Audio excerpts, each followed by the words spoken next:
Ahead on America This Week, United We Stand. When the Ayatollah can tweet misinformation, but they draw the line at the New York Post and the president, there is something seriously wrong. White House Deputy Communications Director Brian Morgenstern is here. Yes, there's sort of a voter enthusiasm gap, but again, keep in mind, it also shows campaign and responsibility.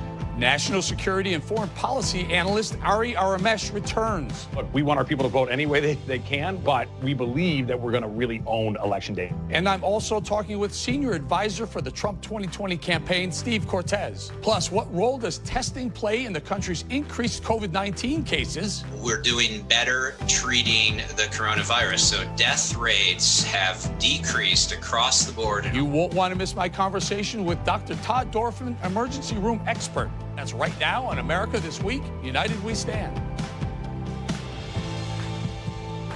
Welcome to America This Week, United We Stand. I'm Eric Bolling.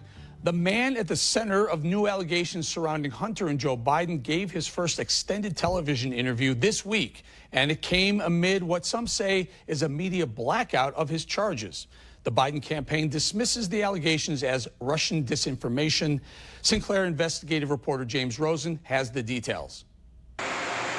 A Justice Department official confirmed to Sinclair that back in 2019, the FBI opened up a criminal investigation into Hunter Biden and his associates that is focused on allegations of money laundering and remains open and active today.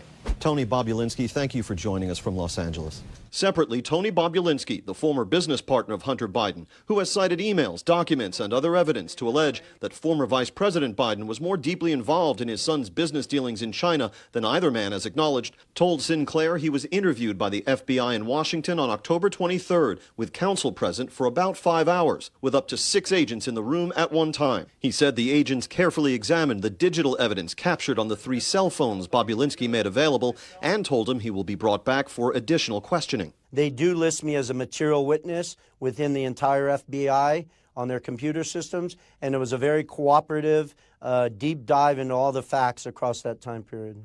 In connection with what were you listed as a material witness? In connection with the discussion of the Biden family, CFC, and other operations around the world involving other countries. CEFC is the Chinese energy giant, effectively an arm of the government and the Communist Party, with which Hunter Biden pursued a $10 million deal, according to Bobulinski's first-hand account and a wealth of evidence now in the public domain. It was from CEFC, according to a Senate report, that Hunter Biden's law firm, through a company he helped set up, received approximately $5 million in the summer of 2017. Joe, what's that all about? This president paid 50 times the tax in China. It was prior to the final presidential debate in Nashville on October 22nd that Bobulinski, a former Naval Nuclear Command officer with a Q-level security clearance, now a wealthy corporate investor, first went public with his charges about the Biden family, including his account of 2 face-to-face meetings with the former vice president. The FBI interviewed Bobulinski the very next day. Did you get the sense that the FBI had already been working on these related issues and matters prior to you making that public statement in Nashville? My impression is everyone in that room was very aware of the sensitivity of the parties involved here and potential multiple impacts to this country. Vice President Biden has denied having any knowledge of his son's overseas business dealings, but the authenticity of the digital evidence that Bobulinski has cited has not been disputed by the Biden campaign. The campaign's director of rapid response did not respond to our requests for comment. In Washington, James Rosen. Twitter continues to flag and censor President Trump. In this tweet about mail-in ballot issues, Twitter said the content is, quote, disputed and might be, quote, misleading. Joining me now is the White House Deputy Communications Director and Deputy Press Secretary Brian Morgenstern. Brian, talk to us a little bit about this. You know, President Trump, we sat down with President Trump last week at the town hall, and he was very concerned about the social media bias that he's experiencing. Is it real? Do you believe it's real? 100%, Eric. It is absolutely real, and we're seeing it. The Senate obviously holding a hearing looking into this, and a number of the senators pointing out the obvious bias that you have posts by the Communist Party of China up there claiming the U.S. is responsible for COVID, and posts by the Ayatollah denying the Holocaust. and yet they're allowed to stay up. But the president points out obvious issues with unsolicited ballots being mailed out all over the country, and they flag it and they censor it. I mean, the only explanation really is politically motivated bias. This is a big issue. Free speech is one of the foundational principles of our country. And by the way, the story by the New York Post still can't use its Twitter account. This is the fourth largest newspaper in America, founded by Alexander Hamilton. So when the Communist Party of China can tweet misinformation, when the Ayatollah can tweet misinformation, but they draw the line at the New York Post and the president, there is something seriously wrong. And the American people are waking up to this. And I think we hopefully will see solutions very soon. So there are a lot of conservatives, me included, who believe there's shadow banning. I will tell you unequivocally, I woke up Saturday or Sunday morning, can't remember which day it was. I checked the total followers on Twitter, and it had dropped 2,800 followers after I posted an interview, a few seconds of an interview with President Trump. But what do you suspect Twitter is up to? Who's doing this? They have guys and gals in the back room going, "Oh, these are conservatives," or "This is the president. Let's pull some followers. Let's silence them." Is that what we think is happening? Well, Eric, shadow banning is actually in the terms of service. If you read the fine print, most people don't. They claim that they have the right to do it, to limit the distribution of certain content. And one problem here is the lack of transparency. That's something that's currently being discussed, I think, by a number of policymakers, particularly on the Hill, is the lack of transparency into these policies and how they are administered. There are obviously skewed results that are going against conservatives. It makes it, I think, harder for them to get verified, makes it easier for them to lose followers, harder for them to gain followers. The impressions, you can look at impressions for various tweets and stories. They're lower for certain content. And really, I think the only explanation the American people can see here is that it is content-based discrimination. That, I think, will ultimately end up being a First Amendment-related issue. Well, it may. We're talking about the free press. It may, Brian, and only if President Trump in the second term or Joe Biden in his first term and their FCC take up Section 230, which it's too deep to get into right now. But it's that wall that allows social media to kind of be shielded from litigation for things that you're talking about right there. It needs to be taken up. Brian, you mentioned the laptop. In fact, at our town hall with the president, he called it the laptop from hell. I don't want to get into whether it's real or not, but here's a question. Christopher Wray, the FBI director, and the FBI have had that information for more than a year. Will Christopher Wray be long for his job if President Trump gets reelected on November 3rd?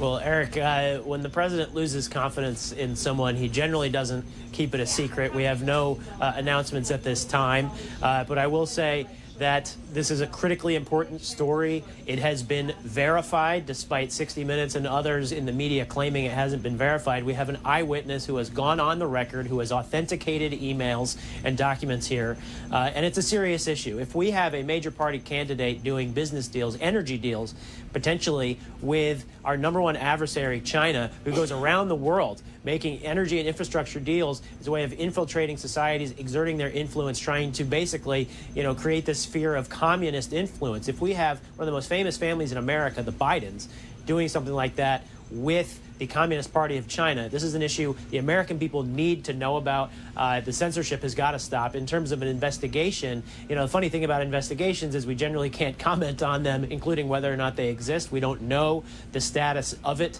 and that's really just kind of the nature of law enforcement. So I can't really comment further than that. Well, let me just back you up a little bit there. So a potential investigation may be underway, possibly may be underway within the the powers that be, the intel departments within the Trump administration of Joe Biden or Hunter Biden or both.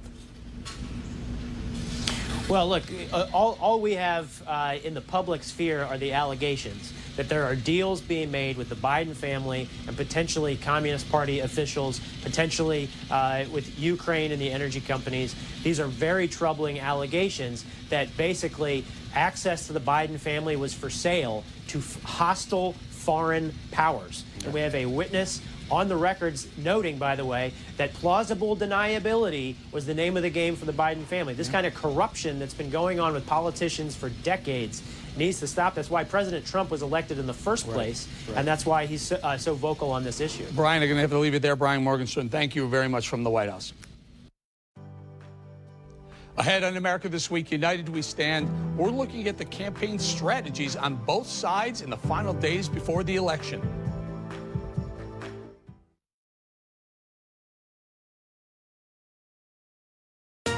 Election 2020. The rancor. The constant controversy. Nobody likes me. It can only be my personality, that's all. The debate. I just want to make sure. The issues. We won the election, and therefore we have the right to choose her. I'm Eric Bolling. Join me for a fascinating look at America This Week.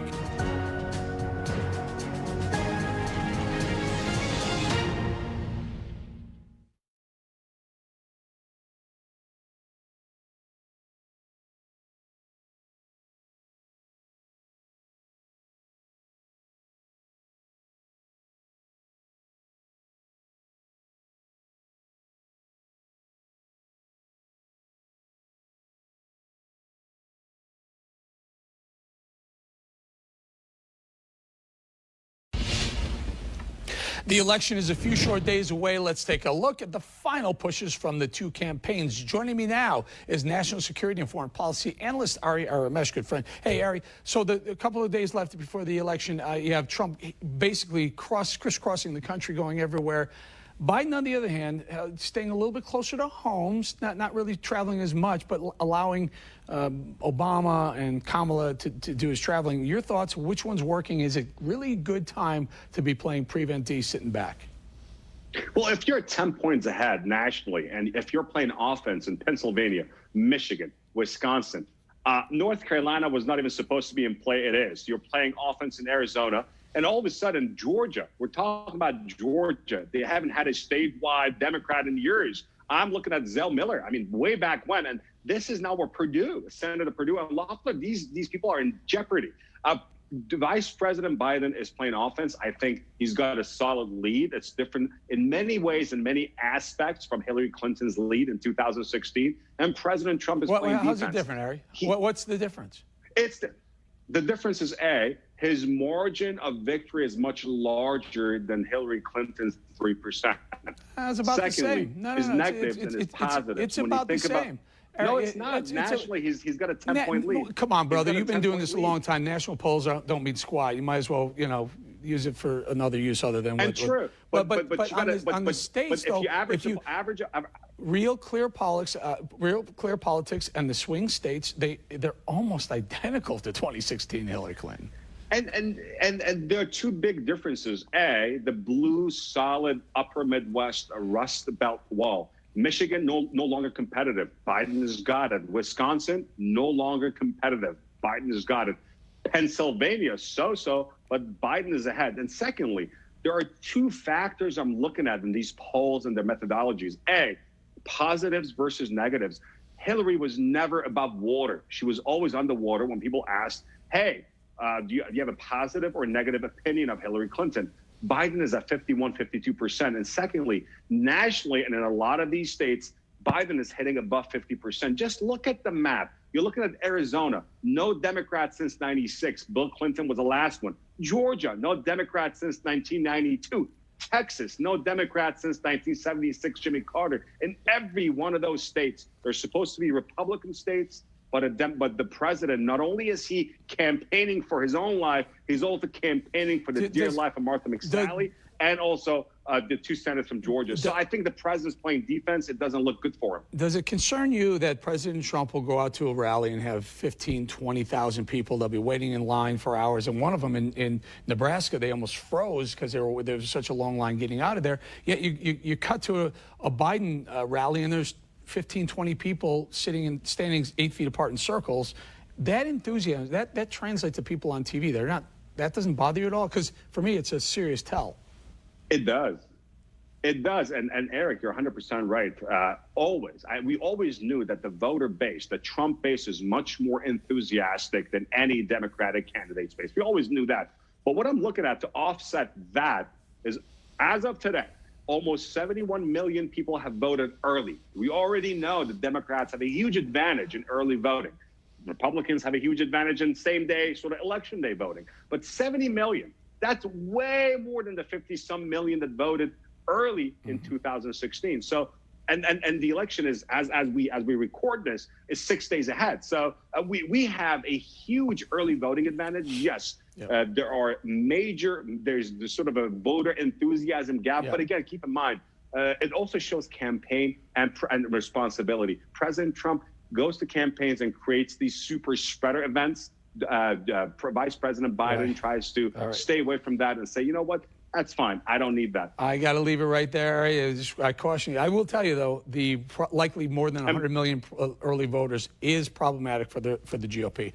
Ari Aramesh, thank you for your time. Now let's go to the other side of the aisle. Joining me now is senior advisor for the Trump 2020 campaign, Steve Cortes. Steve, thank you for joining us. You know, as we get close to this election, it's going to be 100 million people have voted early. How does the Trump campaign read that massive amount of early voting? Well, look, obviously there's a lot of reasons for early voting this year, primarily the virus, of course. We view it this way. We think that the early voting in 2016, we know, favored Hillary Clinton at that point. And we then more than made up for the deficit that we were behind going into Election Day because we just had a massive game day turnout and really owned Election Day itself. The indications are this year, I wouldn't be surprised if something similar is going on. We, of course, don't know who has the lead right now in terms of the ballots already submitted, but I wouldn't be surprised if we might be trailing a bit. But we do know statistically from our internal polling of our people that we have a far higher percentage of people, our supporters, who insist on voting in person on Election Day versus the other side, versus Biden. So, look, we want our people to vote any way they can, whether it's absentee ballot, early in person, or then Election Day. But we believe that we're going to really own Election Day itself. And Steve, one of the major categories that you need to own are, we can talk about suburban women, but Latinos. You're Hispanic yourself. How is that looking for you? What kind of number do you think you're going to bring home of the Latino vote? Sure. Listen, we're really excited about this segment because corporate media often accuses us of not trying to reach out or not trying to grow the movement, and that's simply not true. And the place we've been most successful so far, now we'll find out how it works on Election Day, is with Hispanics. And I think there's two reasons. And to put a number on it, by the way, the most recent Fox News national poll showed us at 42% among Hispanics. Now, I think we can do even better than that come Election Day. However, any number north of 40, near or north of 40%, is extremely problematic for Joe Biden when you look at the electoral map. It likely means that we're going to solidify Florida and Arizona, and it also means that we could probably be competitive in Nevada and New Mexico. But how are we getting them? Well, it's a couple of things. Number one, we're hustling for it. We're working for their votes. We want to earn their support, and we're reaching out in a really intentional and respectful way. If you contrast that to Joe Biden, his idea of Hispanic outreach was to go to Florida and play Despacito on his cell phone in a pretty cringeworthy moment. But it's also not just that we're putting the effort in. It's because we have the policy prescription and the policy record to appeal to Hispanic voters. For example, Hispanics are the most entrepreneurial demographic in America by quite a long shot, actually, something I think we should be really proud of. Well, this president has been magnificent for small business by reducing the regulatory burden upon startups, by tax relief. He is such a pro-enterprise president, both the economy he built before the virus as well as the one he's rebuilding right now. That's exciting to a lot of Hispanics out there. Let me get to this last voter group, and it's only about a minute or so. I'm sorry about that. But suburban women, President Trump has been on the campaign trail basically imploring suburban women to like him and to vote for him. How's that turning out? It seems to be, if you go by the polls, which I don't, but he seems to be lagging suburban women. Yeah, listen, I'll be the first to admit this is a challenging demographic for us, but we are seeing some progress lately. And I think we're going to get an assist for unfortunate reasons, but I think we're going to get an assist from what's going on in the last few days in Philadelphia, where we saw some really violent rioting, some looting, just a lot of lawlessness, quite frankly, in a Democrat-controlled city with an awful Democratic mayor, with a terrible local liberal prosecutor who will not work hand in glove with the police. This president has gotten the endorsement of every major police union in the country. And I think, look, safety is important to everybody, but I think it particularly resonates with women, with mothers, that they want safe communities for them, for their children. This president is insistent on that, and we back the blue, and the blue in turn back our campaign and this president. All right, Steve Cortes is going to say thank you very much and good luck next week, my friend. Thank you. Ahead on America This Week, United We Stand. COVID cases are rising across the U.S. Next, I talk with Dr. Todd Dorfman about the reasons for the increase. Pebble Mine is an American treasure. It holds trillions of dollars of rare earth minerals, copper, molybdenum, palladium, material we need for everything from building roads to fighter jet engines, materials we currently import from China. I sat down with Dan Kish, who's trying to get Pebble Mine up and running for America while the environmentalist lobby is pushing back. It's amazing how dependent the United States and in fact the world is upon China. They have grabbed supply chains of this stuff around the world, including batteries, including inverters for renewable energy, including solar. But the military applications are enormous and critical to our national security. I've posted that whole interview on my Twitter account, at Eric Bolling, one word.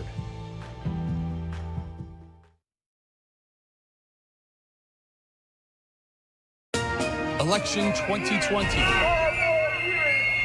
The rancor. The constant controversy. Nobody likes me. It can only be my personality, that's all. The debate. I just want to make sure. The issues. We won the election, and therefore we have the right to choose her. I'm Eric Bolling. Join me for a fascinating look at America this week.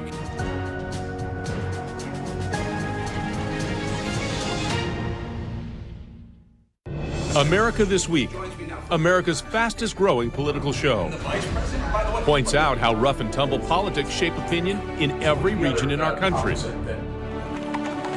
We tell American stories, stories that touch our people, determine our politics, focus on the future of America. I'm Eric Bolling. Join me for a fascinating look at America this week.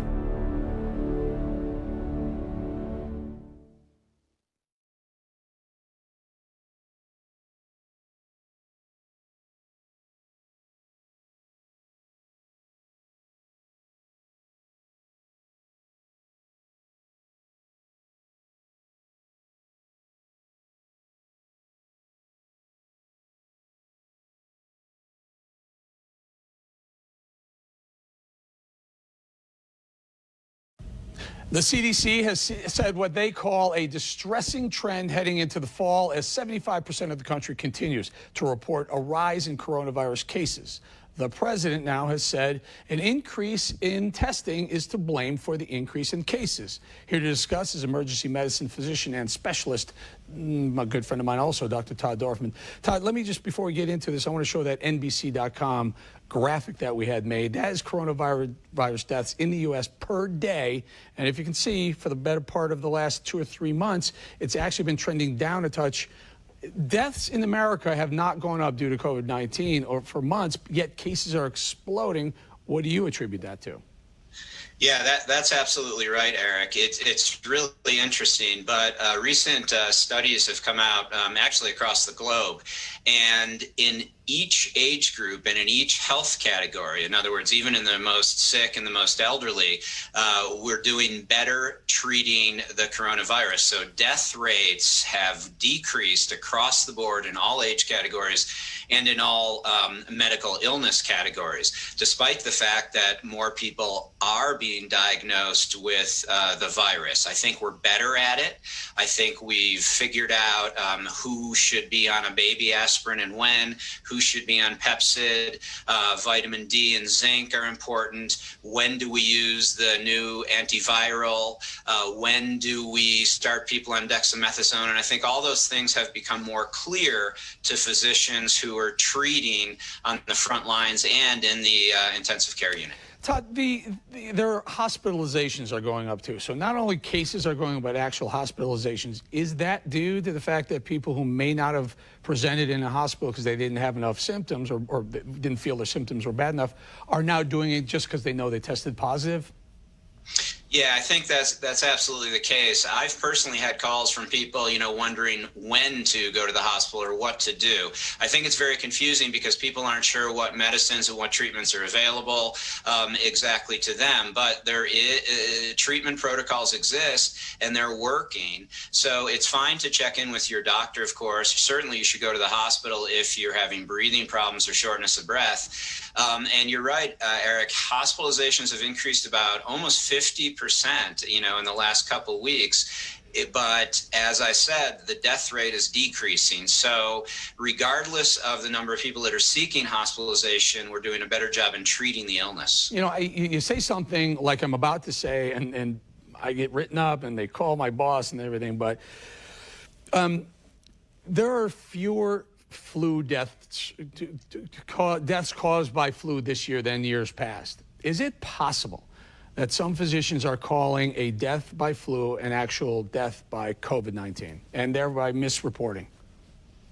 It's absolutely possible. I think, first of all, it's difficult to say if someone obviously tests positive for COVID-19 and they have significant respiratory illness. Of course, it's most likely, and then they succumb to that illness. It's most likely that the COVID-19 caused that death. But there are a number of people and a number of reports of people that have respiratory symptoms. Subjectively, we think it's COVID-19, but they don't necessarily test positive. So there are definitely a number of cases where patients are not testing positive and still have presumptive COVID-19. That could be almost any other respiratory illness or even influenza, although it's a little early for influenza in our part of the country. All right, you know what, Todd, we'll keep you on call, so to speak, and we'll bring you back as we go into the season that they call the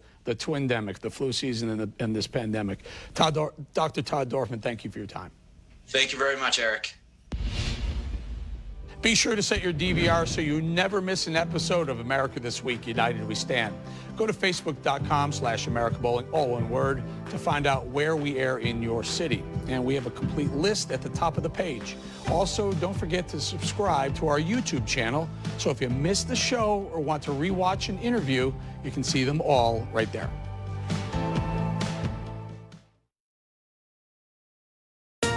Election 2020. The rancor. The constant controversy. Nobody likes me. It can only be my personality, that's all. The debate. I just want to make sure. The issues. We won the election, and therefore we have the right to choose her. I'm Eric Bolling. Join me for a fascinating look at America This Week.